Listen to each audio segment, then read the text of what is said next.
மாண்புமிகு சட்டமன்ற எதிர்க்கட்சி தலைவர் உதயநிதி கைது.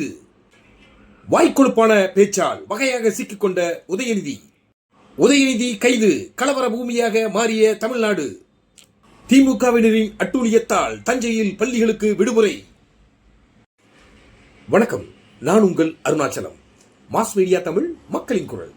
இன்று காலை தமிழக சட்டமன்ற எதிர்க்கட்சி தலைவர் உதயநிதி ஸ்டாலின் கைது செய்யப்பட்டிருக்கிறார்.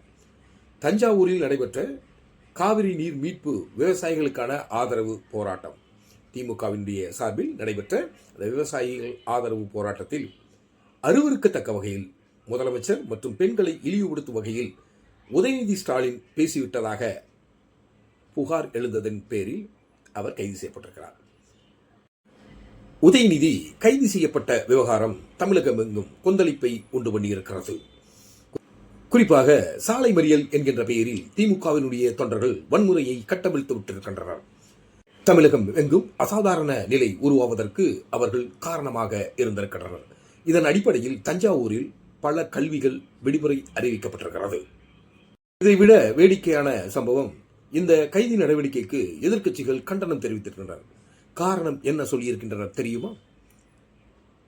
உதயநிதி ஸ்டாலினுடைய பேச்சு அரசியல் முதிர்ச்சியற்றது, அருவருக்கத்தக்கது, இருந்தாலும் கைது நடவடிக்கையை கண்டிக்கிறோம் என்று எதிர்க்கட்சி தலைவர்கள் பலர் கூறியிருக்கின்றனர். எதிர்க்கட்சிகளின் குரலை ஒடுக்குவதற்காக குரவலையை நசுக்கப்பட்டிருக்கிறது.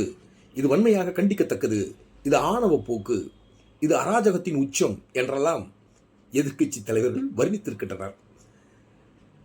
சட்டமன்ற எதிர்க்கட்சி தலைவர் என்பதற்காகவோ அல்லது திமுகவின் மிக முக்கிய புள்ளி என்பதற்காகவோ முன்னாள் துணை முதல்வர் என்பதற்காகவோ அவர் பேசுவதையெல்லாம் காவல்துறை கேட்டுக்கொண்டு வேடிக்கை பார்க்க வேண்டும் என்று கூற வருகிறார்களா எதிர்க்கட்சி தலைவர்கள்? குறிப்பாக எடப்பாடி பழனிசாமி, அன்புமணி ராமதாஸ், பிரேமலதா விஜயகாந்த் மற்றும் டாக்டர் கிருஷ்ணசாமி போன்றவர்கள் எல்லாம் தப்பு செய்திருக்கிறார், கைது செய்யப்பட்டிருக்கிறார். தப்பு செய்திருக்கிறார், அவதூறாக பேசியிருக்கிறார், அருவருக்கத்தக்க வகையில் நடந்திருக்கிறார், அதுவும் பெண்களை இழிவுபடுத்துவதாக கைது செய்யப்பட்டிருக்கிறார். இதில் ஆர்ப்பரிப்பதில் நியாயம் என்ன? தேச விடுதலைக்கான போராட்டத்தில் அவர் கைது செய்யப்பட்டிருக்கிறாரா? தடுப்பதற்கு பல கேள்விகள் மக்கள் மனதில் எழுகிறது. வன்முறையை கட்டவிழ்த்துவிட்டு இன்றைய தினம் தமிழகம் முழுவதும் கொந்தளிப்பிற்கு உள்ளாகியிருக்கிறது. இதற்கான பதில் யார் சொல்ல போகிறார்? மாண்புமிகு உதயநிதி ஸ்டாலின் அவர்களின் கைது சட்ட விதிமுறைகளின்படி நடந்திருக்கிறது. தமிழக சட்டமன்ற எதிர்க்கட்சி தலைவர் என்கின்ற மாபெரும் பதவியை மறந்து கண்ணியமற்ற முறையில் விவசாயிகள் ஆதரவு காவிரி நீர் மீட்பு என்கின்ற ஒரு போராட்டத்தில் வாய்க்கு வந்தபடியெல்லாம் உளறி அவதூறாக அமைச்சர் பெருமக்களையும் குறிப்பாக பெண்களை இழிவுபடுத்தும் சொற்களை பயன்படுத்தி பேசியிருக்கிறார் என்பது வெட்ட வெளிச்சமாக தெரிய வருகிறது. அதன் அடிப்படையில் கைது செய்யப்பட்டிருக்கிறார். கைது நடவடிக்கையை சட்டப்பூர்வமாக எதிர்கொள்வதை தவிர்த்து அநாகரிகமாக சாலை மறியல் போராட்டம் என்கின்ற வகையில் திமுகவினுடைய தொண்டர்கள் குண்டர்களை வைத்து வன்முறை வெறியாட்டங்களை தமிழகம் எங்கும் கட்டவிழ்த்து விட்டிருக்கிறது திமுக.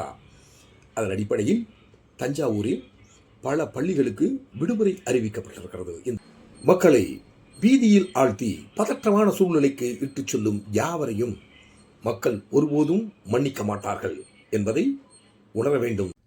மாஸ் மீடியா தமிழ் தகவல்கள் சரியானதாக இருந்தா, அது உங்களுக்கு பயனுள்ளதாக இருந்தா லைக் பண்ணுங்க, ஷேர் பண்ணுங்க, சப்ஸ்கிரைப் பண்ணுங்க, பெல் ஐக்கானை டச் பண்ணி நோட்டிஃபிகேஷனை ரிசீவ் பண்ணுங்க. குறிப்பாக உங்களுடைய கருத்துக்களை கமெண்ட் பாக்ஸில் பதிவு பண்ணுங்க. அரசியல் களத்தில் உங்களையும் இணைத்துக் கொள்ளுங்கள்.